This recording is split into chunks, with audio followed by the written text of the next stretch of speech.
ভারতের মেঘালয় সীমান্ত ঘেঁষে কাশিয়া ও জৈন্তা পাহাড়ের পাদদেশে অবস্থিত ছোট্ট জাফলং পাহাড় আর নদীর সম্মেলনে এই এলাকাকে পর্যটকদের কাছে বেশ জনপ্রিয় করে তুলেছে। ঐতিহাসিকদের মতে বহু হাজার বছর ধরে জাফলং ছিল কাশিয়া জৈন্তা রাজাদের অধীনে থাকা এক নির্জন বনভূমি। 1954 খ্রিস্টাব্দ জমিদারি প্রথা বিলুপ্তের মধ্যে দিয়ে কাশিয়া জৈন্তা রাজাদের অবসান ঘটলেও বেশ কয়েক বছর ধরে জাফলং বিস্তীর্ণ এলাকা পতিত হয়ে পড়েছিল। পরবর্তী ব্যবসায়ীদের পাথরের সন্ধান এবং বিভিন্ন এলাকা থেকে মানুষজন এসে জাফলংয়ের পুরনো রূপ ফিরিয়ে আনতে শুরু করে।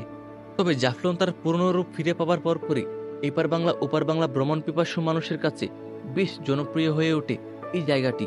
তাই তো এখানে প্রতিদিন হাজার হাজার ভ্রমণ প্রেমীরা এসে ভিড় জমায় এই জায়গাটা দেখার জন্য। আজকে ভিডিওতে আপনাকে দেখানোর চেষ্টা করব সিলেটের ছোট জাফলং, তার পাশাপাশি কি করে ঘুরে আসবেন এখানে অবস্থিত ঐতিহাসিক মায়াবী ঝর্ণাটি।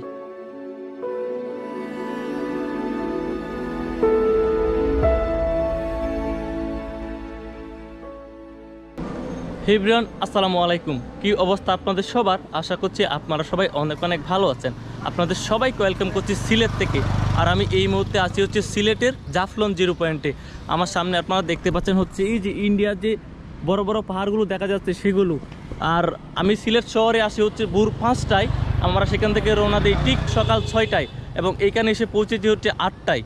আপনারা যারা সিলেট শহর থেকে আসবেন প্রায় 1-2 ঘন্টা সময় লাগে। আমরা এই মুহূর্তে হচ্ছে যাবো জাফলং জিরো পয়েন্ট, যে মূল জিরো পয়েন্ট আছে ওইখানে, এবং সকালে নাস্তা করব। এরপর আপনাদেরকে পুরো জাফলংটা দেখানোর চেষ্টা করব।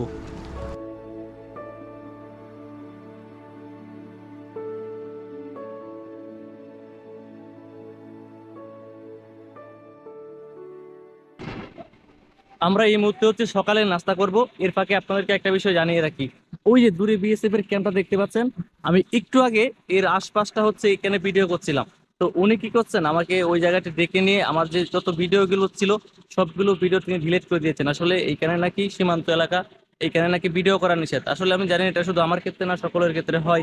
আর এই মুহূর্তে আমার নাস্তা করার জন্য এখানে একটা মামার হোটেলে এসেছি। মামা, আপনার নামটা বলে দেন। আমার নাম জামাল। জামাল, আপনারা যারা এখানে ঘুরতে আসেন তারা অবশ্যই এই হোটেলটিতে আসবেন। এটা হচ্ছে জিরো পয়েন্টের শুরুর দিক দিয়ে যাওয়ার পথে। আর এখানে প্যাক হিসাবে আমার 120 টাকা নিয়েছি। 120 টাকায় হচ্ছে অনেক কিছুই থাকে, 3 রকমের ভর্তা, মুরগি। আর এখানে এই যে মামুন আছে আমার ভাই, আর এই যে আরেক ভাই আছে আনাস। তারা অনেক ক্লান্ত, সারা রাত জার্নি করে এসেছি। আর আপনার সাথে দেখা হবে হচ্ছে খাওয়া দাওয়ার পরে।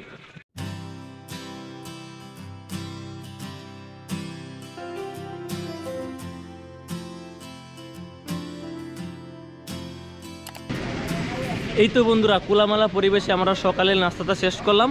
আর সকালের নাস্তাটা শেষ করে আমাদের গন্তব্য হচ্ছে নিচে জিরো পয়েন্টের যে মূল যে জায়গাটা রয়েছে ওই জায়গাতে। এখন এখানে প্রচুর পরিমাণে রোদ, যারা আসবেন ছাতা নিয়ে আসবেন। আর এখন বাজে হচ্ছে সকাল 10টা, আর এখনই প্রচণ্ড রোদের তাপ। আর এইদিকে হচ্ছে খাবারের দোকান আছে, এই যে এগুলো হচ্ছে খাবারের দোকান। আর এই যে ওই যে দূরে যে দোকানগুলো দেখতে পাচ্ছেন ওইগুলোতে কিছু ইন্ডিয়ান প্রোডাক্ট পাওয়া যায়। আর আমি একটু ওইদিকে যাই, গিয়ে আপনাদেরকে দেখানোর চেষ্টা করি সীমান্তর, বাংলাদেশের লাস্ট সীমান্তটা কোথায়। পিছনে হচ্ছে আপনারা দেখতে পাচ্ছেন সেটা হচ্ছে বিজিবির ক্যাম্প। ওরা নিষেধাজ্ঞা দিয়ে দিয়েছে যে আমরা সীমান্ত পথ যাতে অতিক্রম না করি। এরপর আমরা অনেকটা পথ চলে এসেছি। আর ওই যে দূরে দেখতে পাচ্ছেন ওইটা হচ্ছে ইন্ডিয়ান যে বিএসএফ ওইটার ক্যাম্প। আর এদিকটাতে আসলে ভালো ভিউ পাওয়া যায়, ইন্ডিয়া থেকে অনেক কাছ থেকে দেখা যায় এদিকতে আসলে। আর এদিকে কিন্তু আপনি যারা ইন্ডিয়া যাওয়ার স্বপ্ন আছে পাসপোর্ট ছাড়া, তারা কিন্তু ক্ষণিকের জন্য এই জায়গাটাতে দিতে পারেন। আর এইখানে এই যে নির্দেশনা দেওয়া আছে টুরিস্ট পুলিশ। আর ওই যে দূরে ওই জায়গাতে লেখা আছে সামনে ভারত সীমান্ত, এখানে অতিক্রম করা নিষেধ। আর এই আশপাশের যে পরিবেশটা, মানে অন্য কোথাও এরকম পরিবেশ আপনি পাবেন না। আপনি অনেক জায়গায় ঘুরবেন, অনেক জায়গায় যাবেন, কিন্তু অন্য কোথাও এরকম পরিবেশ আপনি পাবেন না। এই যে আমার পেছনে দেখতে পাচ্ছেন হচ্ছে লেখা আছে সামনে ভারত সীমান্ত অতিক্রম করা নিষেধ। আর আরেকটু নিচে যদি আমি যাই, আপনাকে যদি দেখাই, ওই যে নিচে দেখতে পাচ্ছেন ওইটা হচ্ছে বাংলাদেশের শেষ সীমানা, এর বাইরে কোনোভাবেই প্রবেশ করা যাবে না। আর ওই যে দূরে ইন্ডিয়ার বাড়িঘর দেখা যাচ্ছে। আর আমরা এই মুহূর্তে হচ্ছে ওই সাইডের একটা রাস্তা আছে, ওই রাস্তা জুড়ে আমরা ওই যে নিচে যাব। আপনার সাথে দেখা হবে ওই নিচে গিয়ে। জাফলংয়ের উপরের অংশে আমরা দীর্ঘ একটা সময় পার করলাম।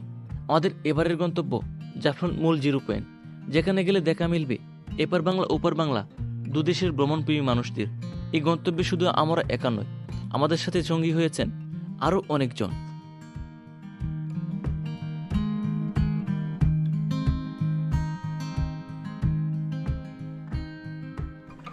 পাহাড়ি উঁচু নিচু পথ ধরে আমরা বেশ খানিকটা পথ হাঁটতে শুরু করলাম।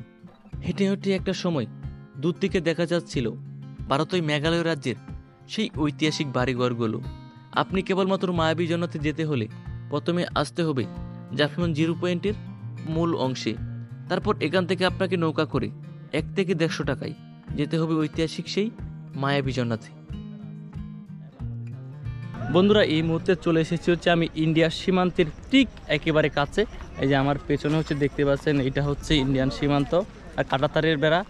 শুধুমাত্র একটা কাঁটাতারের বেড়া দুটো দেশকে আলাদা করে দিয়েছে। এই যে আমি যদি এখন এদিকে হাত বাড়াই, এদিকে হচ্ছে ইন্ডিয়া আর এদিকে হচ্ছে বাংলাদেশ। আর আমরা এখন হচ্ছে এই সাইডটা ধরে হচ্ছে চলে যাব হচ্ছে জাফলংয়ের যে ওই যে ঝর্ণাটা আছে ওই জায়গাতে যাব।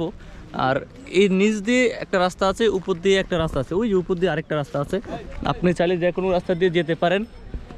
আর ইন্ডিয়ার ওই বাড়িগুলো দেখা যাচ্ছে, যেগুলো দেখতে পাচ্ছেন ওই বাড়িগুলো।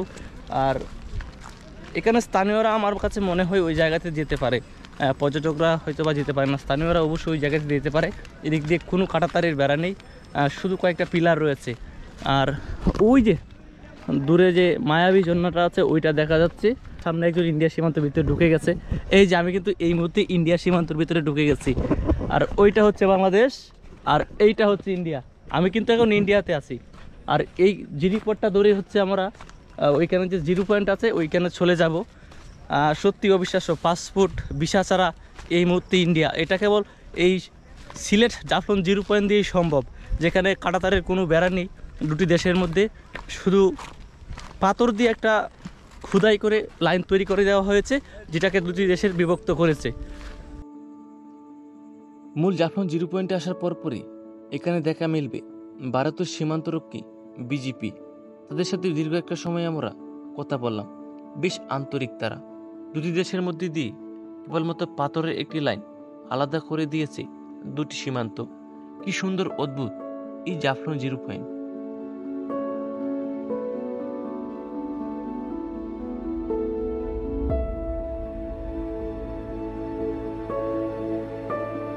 বন্ধুরা, এই মুহূর্তে আমি আছি হচ্ছে ভারত বাংলাদেশ সীমান্তের ঠিক শেষ প্রান্তে। উপরে দেখতে পাচ্ছেন বিএসএফ এর যে ক্যাম্প আছে সেটা। আর এখন এখানে প্রচন্ড পরিমাণে রোদ। আমরা এখান থেকে চলে যাব, আর আমরা চলে যাব হচ্ছে সিলেট শহরে। জাফলং শহরটা ভিডিওতে এখানেই শেষ করতে হবে। তার কারণ হচ্ছে আমরা যে জন্নাতে যাওয়ার কথা ছিল, জন্নাতে এখন পানি নেই, আর সেহেতু আমাদের গন্তব্যটা এখানে শেষ করতে হবে। আশা করছি ভিডিওটি আপনাদের ভালো লেগেছে। যদি ভালো লেগে থাকে তাহলে অবশ্যই চ্যানেলটি সাবস্ক্রাইব করবেন, ভিডিওটি শেয়ার করে সাথেই থাকবেন। ধন্যবাদ সবাইকে। দেখা হচ্ছে নতুন কোনো ভিডিওতে।